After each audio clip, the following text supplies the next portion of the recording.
ভূতের রাজ্যে স্বাগতম।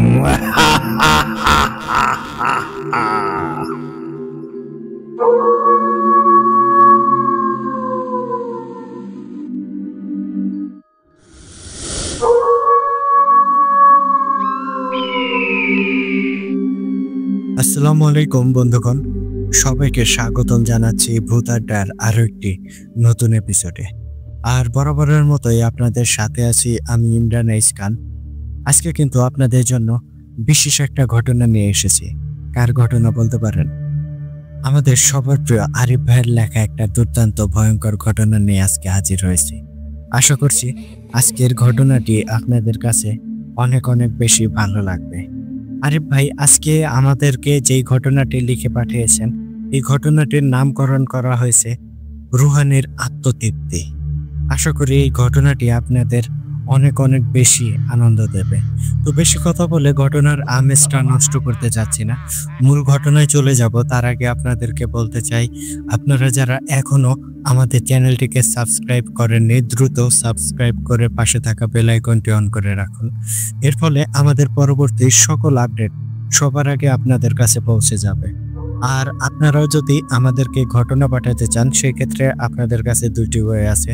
প্রথমত, আপনারা সরাসরি আমাদেরকে হোয়াটসঅ্যাপে নক দিতে পারেন, আর আমাদের হোয়াটসঅ্যাপ নাম্বারটি আমাদের ডেসক্রিপশন বক্সে অথবা কমেন্ট বক্সে প্রিন্ট আপ করা আছে। এছাড়াও আপনারা চাইলেই কিন্তু আমাদেরকে ইমেলের মাধ্যমেও ঘটনা পাঠাতে পারেন। আর আমাদের ইমেল অ্যাড্রেসটি হচ্ছে bhutadda.stories@gmail.com। আপনাদের জানা শোনা সেরা ভয়ঙ্কর ঘটনাগুলো আমাদেরকে লিখে কিংবা ভয়েস ক্লিপ আকারে পাঠিয়ে দিতে পারেন। তাহলে এখন আর কথা বাড়াচ্ছি না, এবার সরাসরি চলে যাচ্ছি আজকের এপিসোডের মূল ঘটনায়। চলুন তাহলে শুনে আসি আরিফ ভাইয়ের লেখা রুহানির আত্মতৃপ্তি।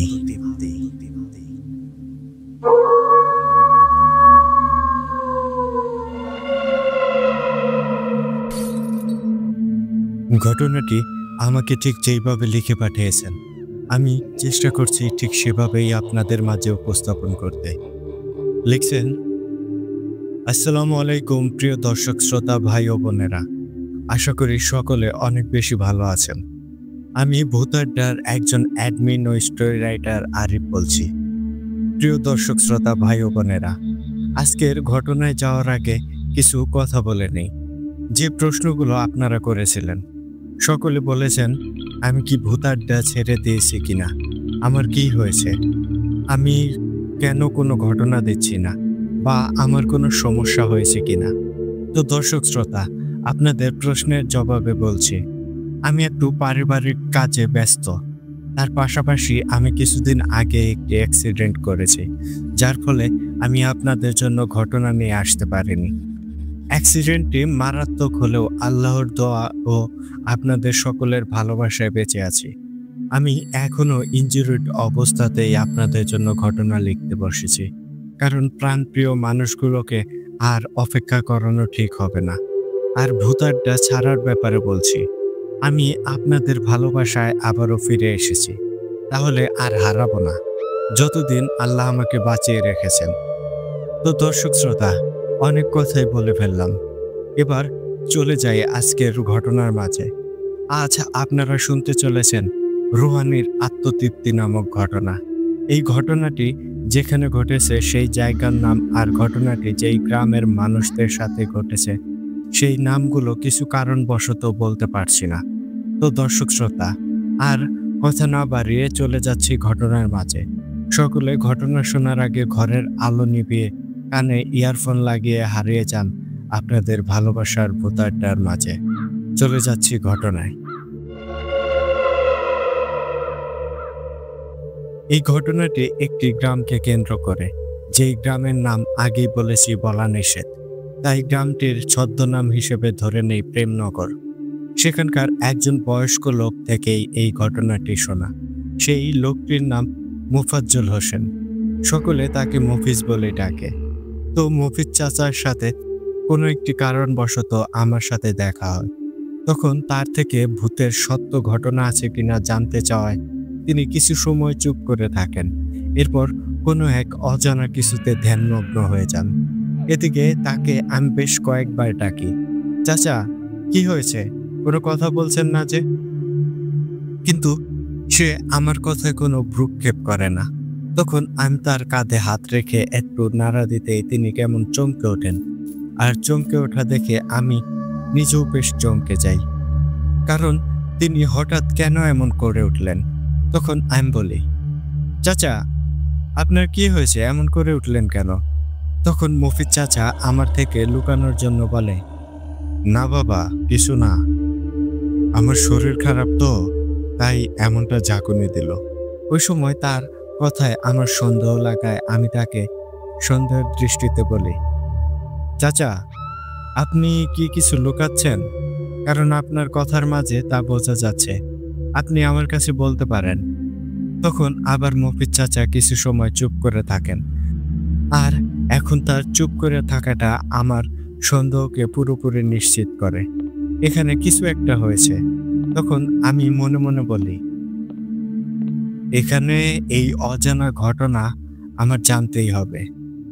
আর এই যে আমার ভেতরে চেপে বসে।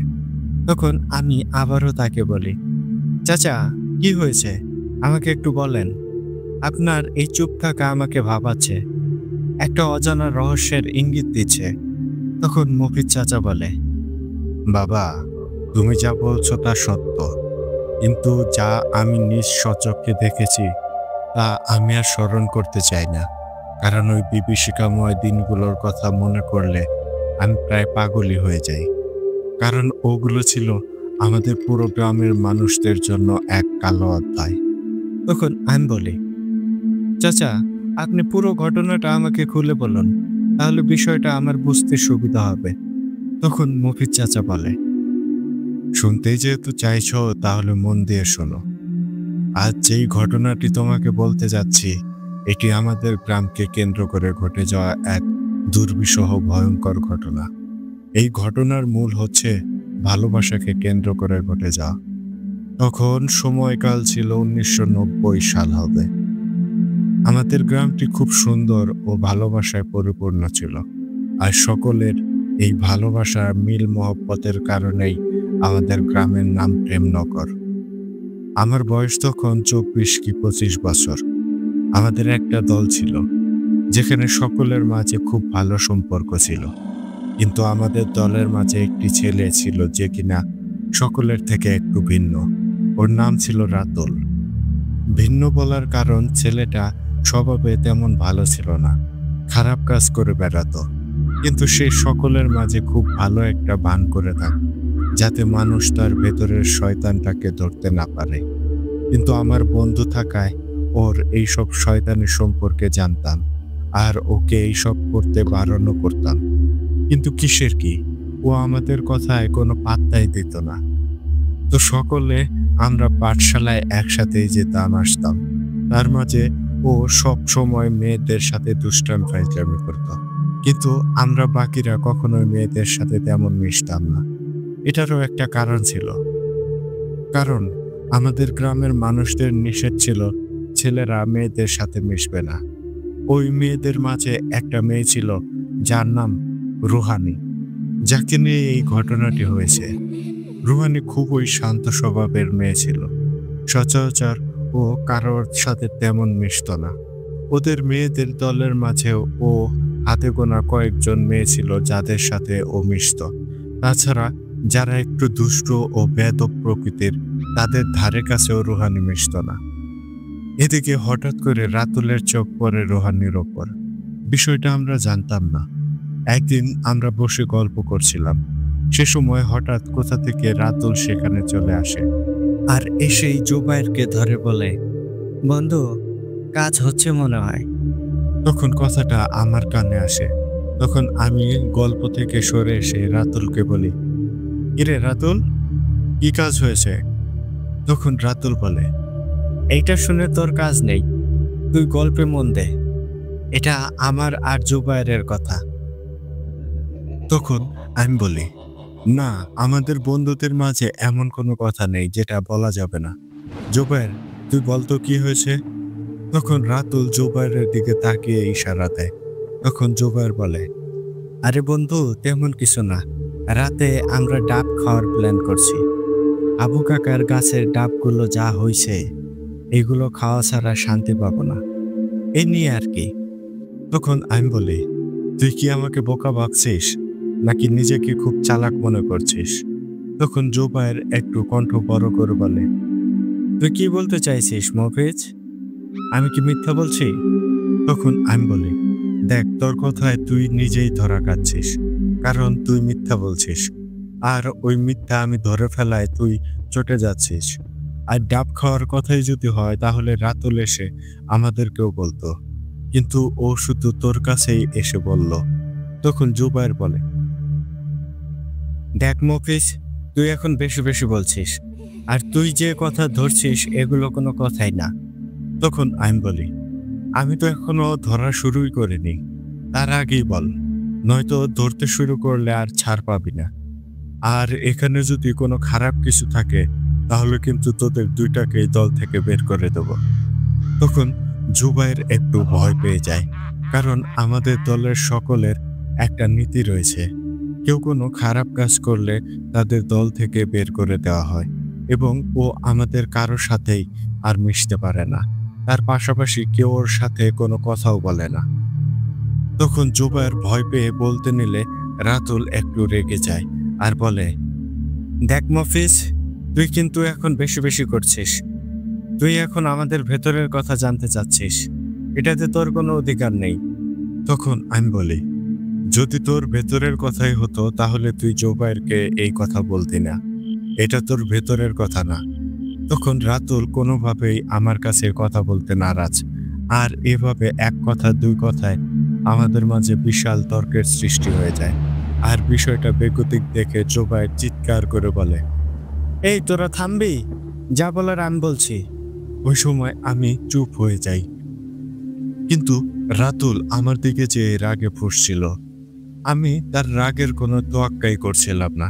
তখন জুবায়ের বলতে শুরু করে, আমাদের গ্রামের রুহানি আছে না, ভদ্র করে ওই মেয়েটা।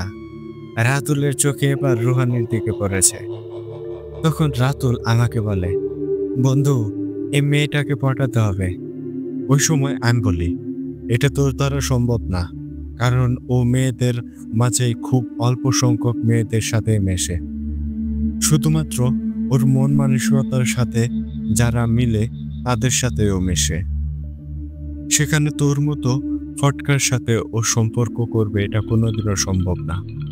ওই সময় রাতুল বলে, যদি পটাতে পারি তাহলে কি হবে? তখন এক কথায় দুই কথায় আমাদের মাঝে একটি শর্ত হয়ে যায়, রাতুল রুহানিকে পটাতে পারলে ও তা বলবে আমরা তাই করব।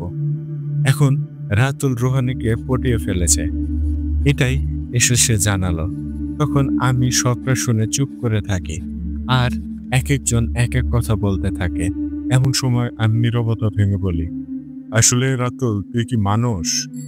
আমার তো ভাবতেই অবাক লাগছে, তোর মতো একটা নিকৃষ্ট মানুষ এতদিন আমাদের বন্ধু হিসেবে ছিলি। তুই সামান্য আমোদ ফুর্তি আর বাজির জন্য একটি ভালো ভদ্রঘরের মেয়ের সাথে এমনটা করতে পারছিস? ভালোবাসা একটা পবিত্র জিনিস, যেটাকে তুই অসম্মান করছিস। তার থেকে বড় কথা, তুই বাজি ধরে একটা মেয়ের জীবন নষ্ট করতে যাচ্ছিস। তাহলে কেউ যদি তোকে কোনো ভালো পরিমাণ টাকার লোভ দেখিয়ে বলে তোর বন্ধুদের একজনকে মেরে ফেলতে, তাহলে তুই আমাদের মাঝে যে কাউকেই মারতে দ্বিধাবোধ করবি না। তুই আমাদের বন্ধু হতেই পারিস না। জানি না সকলে কি ভাবে, কিন্তু আমি আজ থেকে আমার বন্ধুর খাতার লিস্ট থেকে তোকে বাদ দিয়ে দিলাম। এবার বাকিরা তাদেরটা বুঝে নেবে। তখন সকলে আমার সাথে একমত হয়ে রাতুলকে আমাদের দল থেকে বের করে দেয়।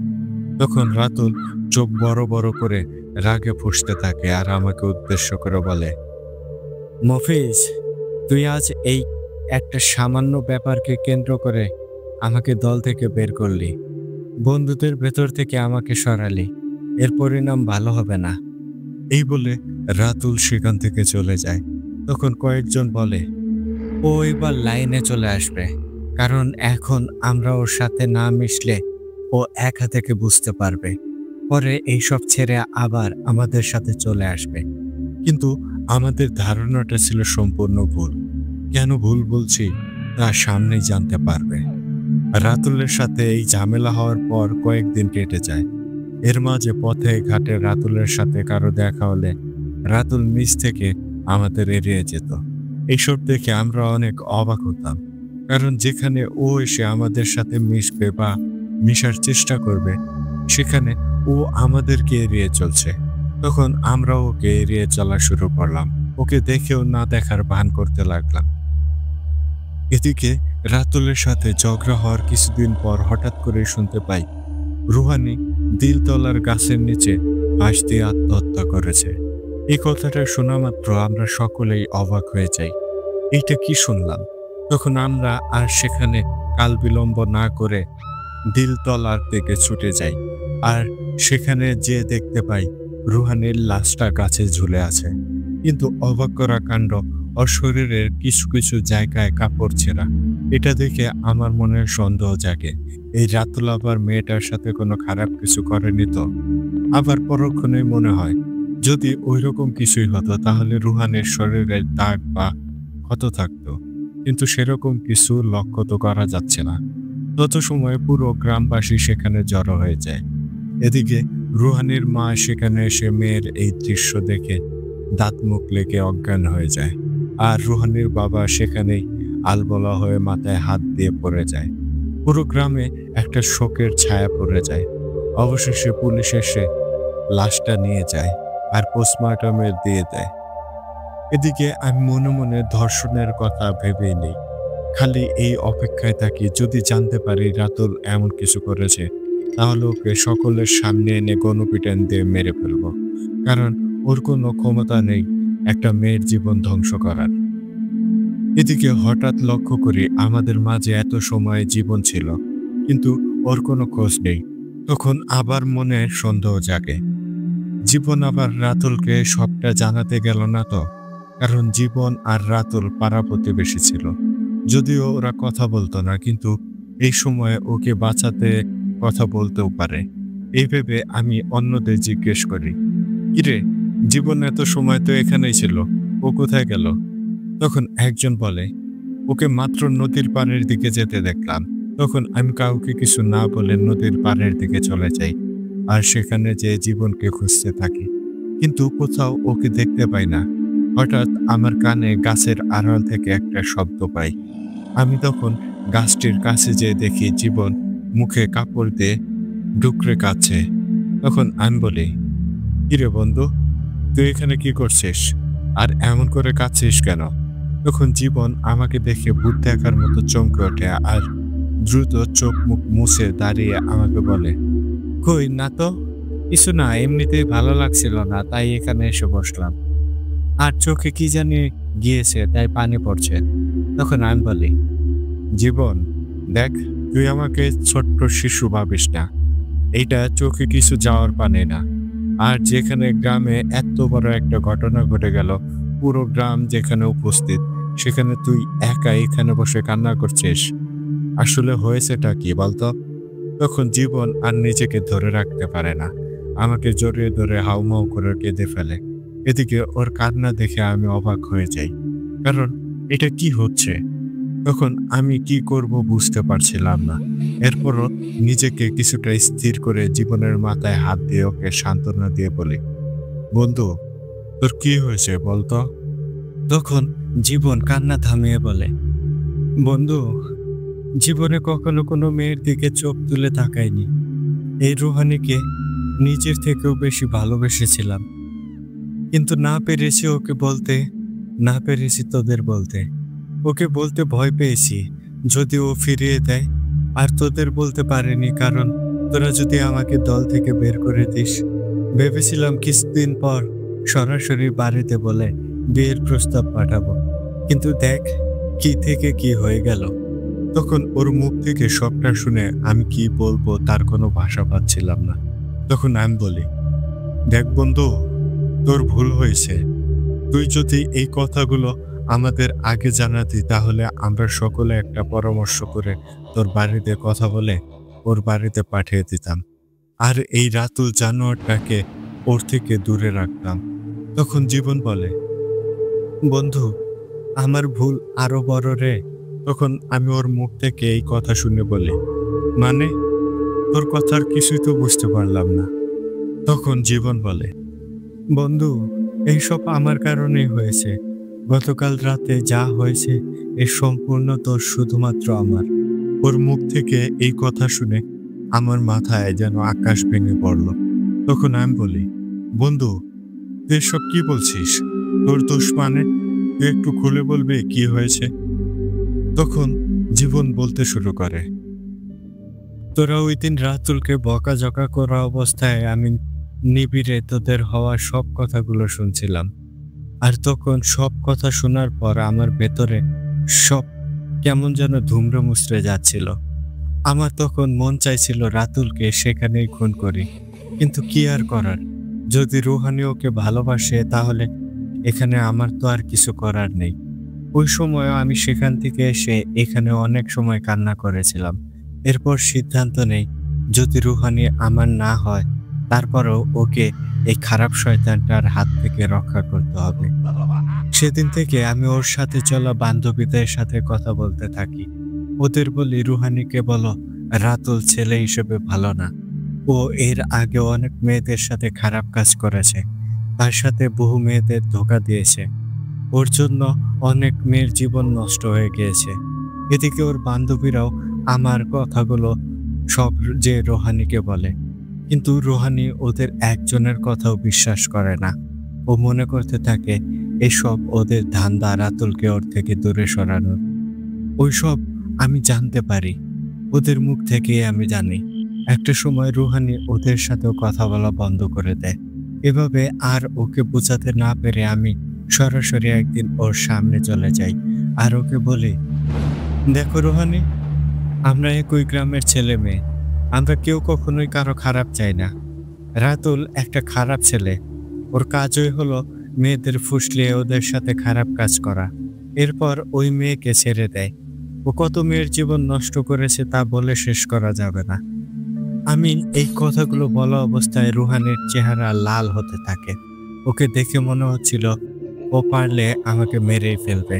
এমন অবস্থায় রুহানি অনেক জোরে আমাকে একটা ঝাড়ি দেয় আর বলে, খবরদার, যদি আমার রাতুলকে একটু খারাপ কথা বলো। তখন রুহানির মুখ থেকে এই কথা শুনে আমি অবাক হয়ে যাই, কারণ রাতুল ওকে কি এমন বুঝ দিল যার ফলে ও রাতুলের বিপক্ষে কথা বলার সঙ্গে সঙ্গে এতটা উত্তেজিত হয়ে গেল। ওই সময় আমি আর কোনো কথা না বাড়িয়ে শুধু এতটুকুই বলে চলে আসি, রুহানি, তুমি আমার উপর এমনভাবে রাগ করতে পারলে, তাও আবার রাতুলের মতো একটা খারাপ ছেলের জন্য। তোমার ভুল আমি ভাঙিয়েই ছাড়ব, শুধু আমাকে একটু সময় দাও। এই বলে আমি সেখান থেকে চলে আসি আর কি করে রাতুলের মুখোশ খুলবো তা ভাবতে থাকি। এর মাঝে 2 দিন অতিবাহিত হয়ে যায় আর গতকাল সন্ধ্যার পর রাতুল একটা মেয়েকে নিয়ে তার বাড়িতে ঢোকে। প্রথমে ভাবি হয়তো ওর কোনো আত্মীয়, কিন্তু মায়ের থেকে জানতে পারি রাতুলের বাবা মা নাকি কোনো এক আত্মীয়র বাড়িতে গিয়েছে, যার ফলে রাতুল বাড়িতে একা। তখনই আমি বুঝে যাই রাতুল সাথে করে কেমন মেয়েকে নিয়ে এসেছে। এরপর আমি সোজা রুহানির বাড়িতে চলে যাই, বাইরে অপেক্ষা করতে থাকি ও একটু বাইরে আসে কিনা দেখার জন্য। আরো অনেক কষ্টে রুহানির দেখা পাই। পরে ওকে কিছু বলতে না দিয়ে ওর হাত ধরে টেনে রাতুলের বাড়ির দিকে নিয়ে যেতে শুরু করি। তখন রুহানিও অনেক কিছু জিজ্ঞেস করে, কোথায় নিয়ে যাচ্ছি, কি করছি। আমি শুধু বলি, আজ তোমাকে রাতুলের আসল চেহারা ও চরিত্র দেখাবো। এই বলে ওকে নিয়ে রাতুলের বাড়ির সামনে চলে আসি আর ধীর পায়ে বাড়িতে প্রবেশ করি। টিনের ঘরের মাঝ দিয়ে উকি দিয়ে দেখিয়ে দেই রাতুল ও আরেকটি অপরিচিত মেয়ের লীলা কীর্তন। এইসব দেখে রুহানি চিৎকার করে কেঁদে ফেলে, আর যার ফলে রাতুল বাইরে বেরিয়ে আসে আর রুহানিকে দেখে থতমত খেয়ে যায়। তখন আমতা আমতা করে বলে, রুহানি, তুমি এখানে কি করছো? তখন রুহানি কোনো কথা বলে না, কাঁদতে কাঁদতে সেখান থেকে চলে যায়। এদিকে আমি ভেবেছিলাম হয়তো এখন ওকে বিয়ে করে সংসার করব, কিন্তু দেখ, সকালে সূর্য ওঠার আগে আমার সূর্যটা ডুবে গেল। তখন আমি ওকে সান্ত্বনা দিয়ে বলি, এখন কথা বলিস না, আগে একটু সময় যেতে দে, এরপর কি করা যায় তা দেখছি। এদিকে দিন পেরিয়ে সন্ধ্যা হয়ে আসে। এমন সময় পুলিশ পোস্টমর্টম রিপোর্ট ও রুহানির লাশ নিয়ে আসে। এদিকে আমরা আর দেরি না করেই সেই সময় রুহানির লাশ দাফন করে দেই। সেই রাতে কোনো সমস্যা হয়নি। সমস্যা বাদে পরদিন, কারণ পরদিন থেকে রুহানিকে যেখানে মাটি দেওয়া হয়েছে সেখান দিয়ে কেউ গেলে কান্নার আওয়াজ শুনতে পেত। প্রথম প্রথম মনে হয়েছিল মনের ভুল, কিন্তু তারও 1-2 দিন পর থেকে সকলে রুহানির কবরের ওপর সাদা কাপড়ে আবৃতকারী কাউকে বসে থাকতে দেখে। এরপর থেকে শুরু হয় আসল সমস্যা। তখন থেকে গ্রামের স্বামী স্ত্রীদের মাঝে সারাক্ষণ ঝগড়া বেঁধে থাকত। কোনো কথাবার্তা ছাড়াই মারামারি বেঁধে যেত। সংসার পর্যন্ত ভেঙে যাওয়া শুরু করেছে। প্রত্যেক দিন 1টা-2টা করে ঘর ভাঙতে শুরু করে। এমনকি আজ বিয়ে করে এনেছে রাতে তুমুল মারামারি। একজন আরেকজনকে মেরে ফেলতে শুরু করেছে। গ্রামের এইসব দৃশ্য দেখে আমাদের মাথায় কাজ করছিল না, কারণ আমাদের প্রেমনগর গ্রামে আমরা এমন দৃশ্য আগে কখনোই দেখিনি। এদিকে এইসব দেখে আমাদের মসজিদের ইমাম সাহেব আমাদের গ্রামের সকলকে ডাকেন। আমরা সেখানে গেলে ইমাম সাহেব আমাদের সকলকে উদ্দেশ্য করে বলে, দেখুন, আপনাদের বলতে কষ্ট হলেও বলছি, আমাদের গ্রামে একটি খারাপ শয়তানি ছায়ার আবির্ভাব ঘটেছে, যেটাকে অনেক চেষ্টা করেও আমি আয়ত্তে আনতে পারিনি। আর একটি বিষয় হচ্ছে, যেটা জানলে অবাক হবেন, এটা আর কেউ না, এটা আমাদের গ্রামের মেয়ে রুহানির আত্মা। ও আমার কাছে বলেছে এই গ্রামকেও ধ্বংস করে ছাড়বে, কাউকেই ও শান্তিতে বাঁচতে দেবে না। তখন আমি ওকে অনেক বোঝাই, কিন্তু ও আমার কোনো কথাই শুনতে নারাজ। ওর কথা একটাই, ও এই গ্রামের কাউকেই বাঁচতে দেবে না। আর আমি যদি কোনো বাড়াবাড়ি করি তাহলে ও আমাকেও মারতে কোনো সময় বিলম্ব করবে না। তখন আমরা সকলে বলি, এর থেকে রক্ষা পাওয়ার উপায় কি? তখন ইমাম সাহেব বলে, আপনারা কোনো ভালো কবিরাজ বা বড় কোনো হুজুরের সন্ধান করেন। তখন একটা বিকট ভয়ঙ্কর কর্কশ কণ্ঠে কেউ বলে ওঠে, আমাকে এখান থেকে কেউ তাড়াতে পারবে না, আর কেউ চেষ্টা করলে তার পরিণাম অনেক ভয়ঙ্কর হবে, তার প্রাণ যাবে। তখন আমরা বেশ ভয় পেয়ে যাই। এরপর হুজুর আমাদের গ্রামের যুবকদের একটি বদ্ধ ঘরে ডাকে আর ভেতরে নিয়ে বলে, দেখেন, এখানে রুহানির আত্মা আমাদের শুনতে পাবে না, তাই আপনাদের এখানে ডেকে আনা হয়েছে। এখন এই গ্রামকে বাঁচাতে হলে আপনাদের সকলের সংঘবদ্ধ হয়ে কাজ করতে হবে। আর এটাতে আপনাদের গুরুত্ব কেন? কারণ ইতিহাস বলে, যেখানে কোনো মানুষরূপী শয়তান বা সত্যিকারের শয়তানের প্রকট হয়, তাদের দমাতে যুব সমাজের দরকার পড়ে। এখন কথা হচ্ছে, আপনাদের এখানে ডাকার কারণ আমি একজন বিজ্ঞ আলেমকে চিনি, যিনি এখানে থেকে বেশ কয়েক গ্রাম পরে বসবাস করেন। যদি এই কাজ কেউ পারে তাহলে তিনিই পারবেন।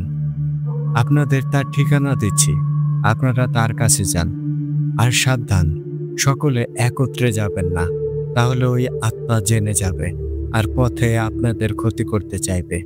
যে কয়জন যাবেন, ঘর থেকে বের হওয়ার আগে সকলে শরীর বন্ধ করে নেবেন আর ধীরে ধীরে এক একজন করে বের হবেন।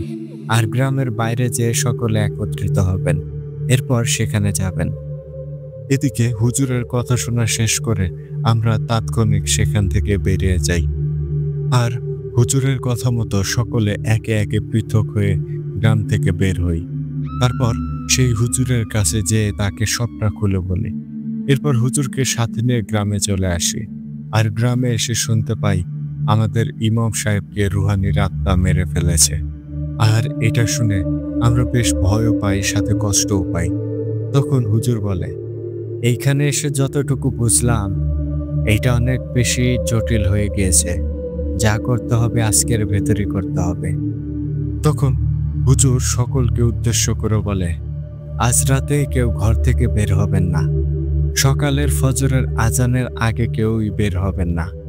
আর আমাদেরকে উদ্দেশ্য করে বলে, শুধুমাত্র আপনারা থাকবেন আমার সাথে, কারণ আপনাদের দরকার আছে। তখন আমাদের সকলের বাবা মা থাকতে দিতে রাজি হয় না, কিন্তু হুজুর বলে, আপনারা ঘরে যান, ভয় পাবেন না। আপনাদের সন্তানের কিছুই হবে না। তখন সকলে ঘরে চলে যায়।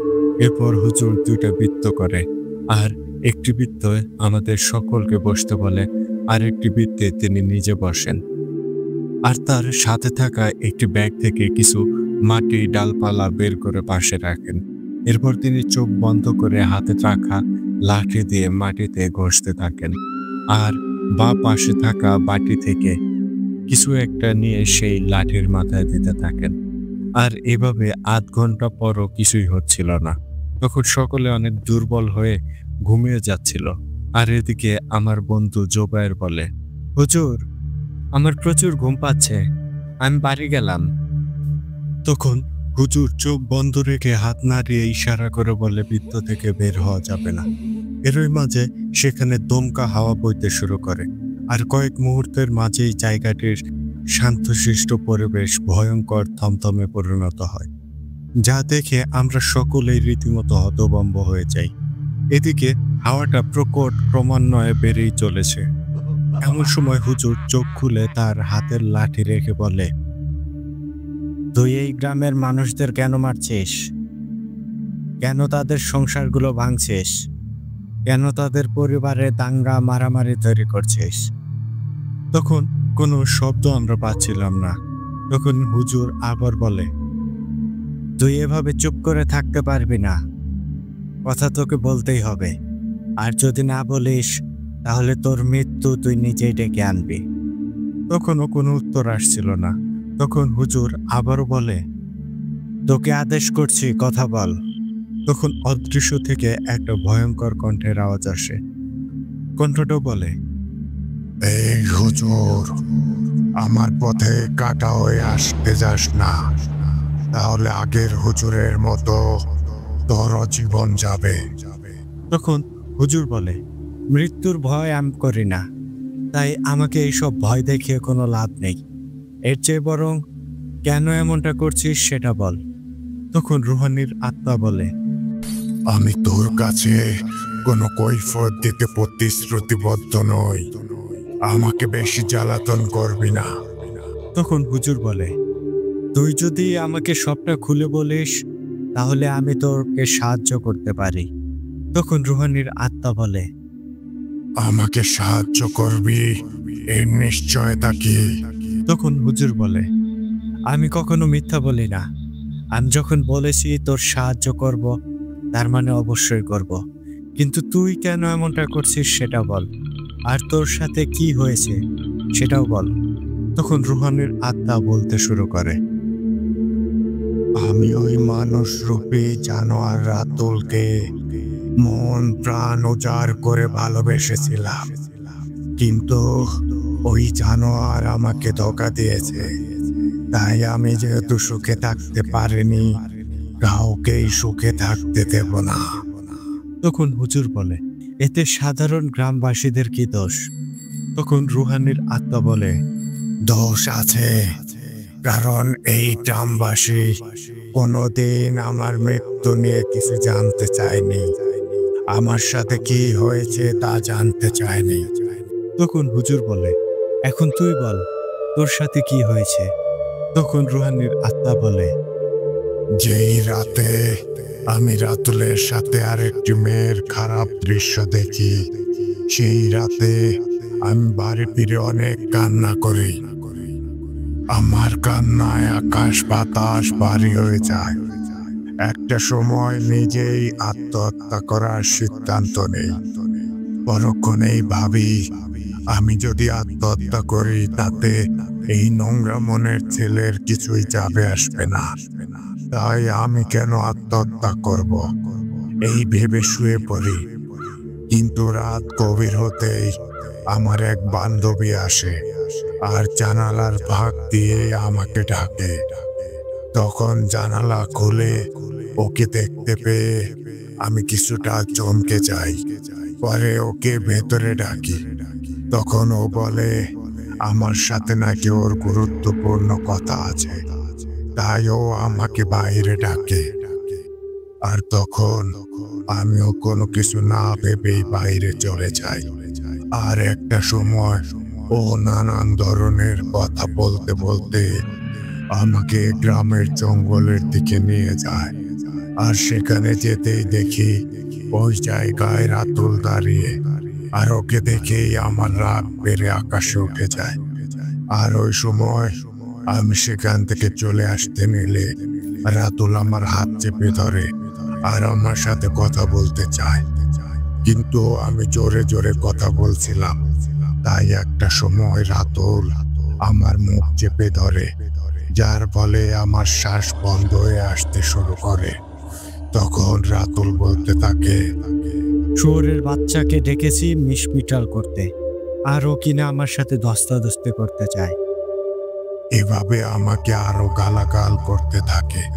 আর একটা সময় আমার বান্ধবী রাতুলকে বলে, রাতুল ভাই, যা করার তাড়াতাড়ি করেন, নয়তো কেউ দেখে ফেললে কেলেঙ্কারি হয়ে যাবে।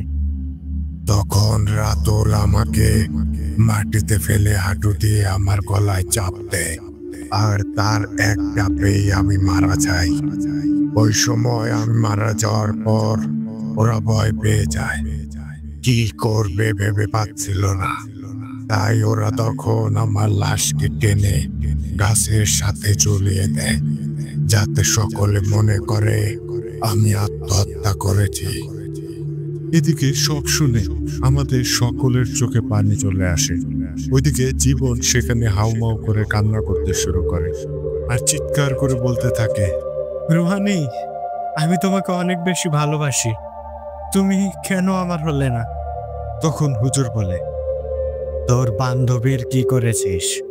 তখন রুহানির আত্মা বলে, ওকে ওর শ্বশুর বাড়িতেই জীবন্ত পুড়ে মেরেছি, এখন ওই রাতুলের পালা। তখন হুজুর বলে, দেখ, আমি জানি তুই কোনো হুজুরকেও মেরেছিস, তারপরও তোর দোষ কাটানোর জন্য জিজ্ঞেস করলাম, যাতে সকলে তোর ভুল ধারণা জানতে পারে। তখন রুহানির আত্মা বলে, ওই ইমাম রাতুলকে একটি তাবিজ দিয়েছে, যার ফলে আমি ওর কাছে যেতে পারছি না। এই ইমাম টাকার কাছে বিক্রি হয়ে গিয়েছিল।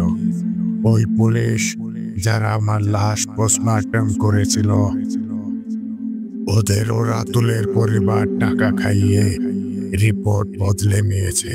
তখন হুজুর বলে, যদি আমি রাতুলের ওই তাবিজটা নষ্ট করে তোকে সাহায্য করি, তাহলে তুই কি এই গ্রামের মানুষদের মুক্তি দিবি? তখন রুহানির আত্মা কিছু সময় চুপ করে থেকে বলে, হ্যাঁ দেব, আমি আর এই গ্রামের কারো কোনো ক্ষতি করব না। তখন হুজুর বিড়বিড় করে কি সব দোয়া পড়ে, এরপর বলে, তোর কাজ হয়ে গিয়েছে। তখনই হঠাৎ কোত্থেকে একটা দমকা হাওয়া আসে, আর সেই হাওয়ার সাথে রাতুলকে এনে আমাদের সামনে আছাড় মারে। এরপর রাতুল সেখানে ভয়ে কাঁপতে থাকে, আর কিছু বলতে নেই। তখনই রুহানির আত্মা রাতুলকে কিছু বলার সুযোগ না দিয়েই কষিয়ে কয়েকটা আছাড় দেয়, যার ফলে রাতুলের পুরো শরীরটা থেতলে যায়, আর পেট ফেটেও নাড়ি ভুড়ি রীতিমতো বের হয়ে যায়। এরপর রাতুল সেখানেই মারা যায়। তখন হুজুর বলে, রুহানি, এবার তুই এখান থেকে চলে যা।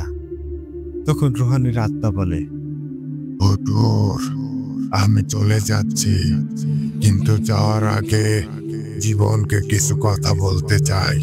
এই বলে জীবনের কাছে যায়, আর জীবনও সেই বৃত্ত ছেড়ে রুহানির কাছে যায়। তখন রুহানি কিছুটা দূরত্ব থেকে বলে, জীবন, দেখো আমাদের জীবনটা আসলে কতটা নিষ্ঠুর। দেখো, সত্যিকারের ভালোবেসেও তুমি ব্যর্থ, আমিও ব্যর্থ। আমার জীবনে একটাই স্বপ্ন ছিল, অনেক সুন্দর একটা সংসার সাজাবো, কিন্তু দেখো তিনি কপালে রাখলেন না। এখন বুঝতে পারি তুমি আমাকে কতটা ভালোবাসো, কিন্তু এটাও দেখো এখন আমাদের মাঝে কতটা দূরত্ব চলে এসেছে। চাইলেও এই দূরত্ব পেরিয়ে আমরা এক হতে পারবো না। এখন অনেক দূরের, চাইলেও আমাকে সত্যিকারের ভালোবেসেছে যে মানুষটাকে, আমি তাকে একবার ছুঁয়েও দেখতে পারবো না। আমাদের মাঝে এক অদৃশ্য দেয়াল দাঁড়িয়ে গিয়েছে, যা আর কখনোই ভাঙা যাবে না। ভালো থেকো, একটা সুন্দর সংসার করে নিও। হয়তো দূর থেকে দেখে হিংসা হবে, সাথে ভালো লাগবে। আমাকে ভালোবাসার মানুষটা এখন তো ভালো আছে, এটা ভেবে সুখ নেব। ভালো থেকো। এই বলে রুহানির আত্মা সেখান থেকে চলে যায়। এদিকে জীবন পাগলের মতো চিৎকার করতে থাকে আর বলে, রুহানি, আমাকে ছেড়ে যেও না, তুমি এইভাবেই আমার পাশে থেকো। আমি তোমাকে ছুতে না পারলে কি হয়েছে, আমি তোমাকে দেখে তৃপ্তি পাবো। রুহানি, যেও না। কিন্তু রুহানি আর থামেনি, চলে গিয়েছে তার অজানা গন্তব্যে। এরপর হুজুর বলে, সবটা রুহানির মুখ থেকেই শুনতে পেলেন। আমার কাজ শেষ, আমি চললাম। এই বলে হুজুর চলে যান, আর আমরা ফজরের পর সকলকে ডেকে সবটা জানাই, আর রাতুলের পুরো পরিবারটাকে গ্রাম ছাড়া করি। এভাবেই ইতি ঘটে একটি না পাওয়া ভালোবাসার গল্পের। জীবন আজও বিয়ে করেনি, এর কারণ রুহানির আত্মা কষ্ট পাবে। সে এখনো রুহানিকেই ভালোবাসে। সে মাঝে মাঝে আমাদের সাথে আড্ডা দিতে আসলে বলে, আজ আমি আমার আশেপাশে রুহানের উপস্থিতি টের পেয়েছি। তখন আমরা বলি, দেখ, আমাদের মরার সময় হয়ে এসেছে, এখনো তুই এইসব বলিস? তখন জীবন বলে, আমি মৃত্যুর আগ পর্যন্ত আমার রুহানিকেই ভালোবাসবো। তো প্রিয় দর্শক শ্রোতা, এই ছিল আজকের অসাধারণ একটি ঘটনা। আশা করি আপনাদের সকলকে ঘটনাটি ভীষণভাবে আনন্দ দিতে পেরেছে। একটি গুরুত্বপূর্ণ কথা প্রিয় দর্শক শ্রোতা, সকলে এই ঘটনাটিকে কাল্পনিক বা নাটকীয় ভাবতে পারেন। এটি একটি সত্যিকারের ঘটনা। আমি আপনাদের সব ডিটেলসই দিতাম, কিন্তু মোফাজ্জল চাচার নিষেধাজ্ঞার কারণে দিতে ব্যর্থ হয়েছি। আর কেন এত দৃঢ়তার সহিত বলছি, কারণ ঘটনার শেষের দিকে মোফাজ্জল চাচার ছেলে এসে বলে, কি এমন গল্প করছেন? তখন মোফাজ্জল চাচা অর্থাৎ মফিজ চাচা তার ছেলেকে বলে, রুহানির ঘটনাটা বললাম। কথাটা শোনা মাত্রই তার ছেলের মুখটা কেমন গম্ভীর হয়ে যায়। তখন তিনি বলে, জানেন ভাই, এই ঘটনাটা কতবার শুনেছি বলতে পারবো না, কিন্তু যতবারই শুনি শোনা মাত্রই মনটা খারাপ হয়ে যায় রুহানির কথা ভেবে। তো তার মুখ থেকে শুনে আমি শিওর হয়েছি। প্রিয় দর্শক শ্রোতা, আজকের এই ঘটনাটি ইনজুরিড অবস্থাতেই লিখছি। কতটা কষ্ট হচ্ছে তা আপনাদের বলে বোঝাতে পারবো না, তাই দয়া করে সকলে ঘটনাটিকে বেশি বেশি শেয়ার করে দেবেন, আর এই ঘটনাটি সকলকে শুনতে সাজেস্ট করবেন। আর ঘটনাটি ভালো লাগলে অবশ্যই একটি লাইক করবেন, কমেন্ট করবেন, শেয়ার করে দেশ বিদেশের সকলের মাঝে ছড়িয়ে দেবেন আপনাদের প্রাণের প্রিয় ভূতাটাকে। সকলে ভালো থাকবেন, সুস্থ থাকবেন, নিজের কাছের মানুষদের ভালো রাখার চেষ্টা করবেন। আমার জন্য একটু দোয়া করবেন যাতে আমি দ্রুত সুস্থ হয়ে উঠতে পারি, সেই সাথে সকল সমস্যা থেকে বের হয়ে আসতে পারি, আর আপনাদের আবারও ধামাকাদার ঘটনা উপহার দিতে পারি। আজকের মতো সকলের সুস্বাস্থ্য কামনা করে বিদায় নিচ্ছি। আসসালামু আলাইকুম। আমি আরিফ বলছিলাম।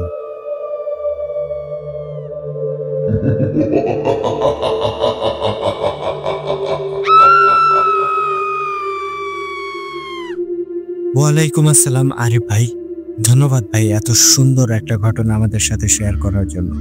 সত্যি ভাই, ঘটনাটা বেশ দুর্দান্ত লেভেলের ছিল। অনেকদিন পর আপনার এরকম একটা ঘটনা শুনলাম। এর আগে ধ্রুবলীলার যে ঘটনাটা ছিল, অসাধারণ একটা সিরিজ ছিল, আমি স্পেশালি অনেক বেশি এনজয় করেছিলাম। ঠিক ওই রকমই একটা অনুভূতি পেলাম আপনার আজকের এই ঘটনাটি থেকে। এই ঘটনার মাঝের বর্ণনাগুলো সত্যি অনেক গোছালোভাবে আপনি লিখেছেন। আমি যখন পড়ছিলাম আমি নিজেও কল্পনা করতে পারছিলাম। আমার মনে হচ্ছিল আমিও যেন ওই ঘটনার একটা পার্ট, আমিও একটা ক্যারেক্টার, আমার চোখের সামনেই যেন ঘটনাগুলো ঘটেছিল। ধন্যবাদ আরিফ ভাই এত সুন্দরভাবে ঘটনাটি লেখার জন্য। তো প্রিয় লিসেনার্স, আপনারা কিন্তু অবশ্যই কমেন্ট করে জানাবেন আরিফ ভাইয়ের আজকের এই ঘটনাটি আপনাদের কাছে কেমন লেগেছে। আর আমিও আপনাদেরকে বলবো আপনারা অবশ্যই আরিফ ভাইয়ের জন্য দোয়া করবেন আরিফ ভাই খুবই মারাত্মকভাবে অ্যাক্সিডেন্ট করেছেন, তারপরেও আপনাদের কথা ভেবে অনেক কষ্ট কিন্তু এই ঘটনাটি লিখে পাঠিয়েছেন। তো আশা করি আরিফ ভাইয়ের এই কষ্ট আপনারা বুঝবেন। আর ঘটনাটি ভালো লাগলে অবশ্যই আমিও বলবো বেশি বেশি শেয়ার করে দেবেন, যাতে করে আমাদের ভূত আড্ডা পরিবার আরো বড় হয়, সবার মাঝে পরিচিতি লাভ করে। তো এই ছিল আজকের আয়োজন। চলে যাওয়ার আগে আবারও আপনাদেরকে বলবো, আপনারা যারা এখনো আমাদের চ্যানেলটিকে সাবস্ক্রাইব করেননি, দ্রুত সাবস্ক্রাইব করে পাশে থাকা বেল আইকনটি অন করে রাখুন। এর ফলে আমাদের পরবর্তী সকল আপডেট সবার আগে আপনাদের কাছে পৌঁছে যাবে। আর আপনারাও যদি আমাদেরকে ঘটনা পাঠাতে চান, সেক্ষেত্রে আমাদের ডেসক্রিপশন বক্সে অথবা কমেন্ট বক্সে আমাদের হোয়াটসঅ্যাপ নাম্বার এবং আমাদের ইমেল অ্যাড্রেসটি দেওয়া আছে। আপনারা আপনাদের জানা শোনা সেরা ভয়ঙ্কর ঘটনাগুলো আমাদেরকে লিখে কিংবা ভয়েস ক্লিপ আকারে পাঠিয়ে দিতে পারেন। তাহলে আমি ইমরান আইস খান আজকের মতো এখানে বিদায় নিচ্ছি। কথা হচ্ছে আগামী এপিসোডে নতুন আর দুর্দান্ত ভয়ঙ্কর কোনো এক ঘটনার মাধ্যমে। টিল দেন সবাই ভালো থাকুন, সুস্থ থাকুন। আসসালামু আলাইকুম।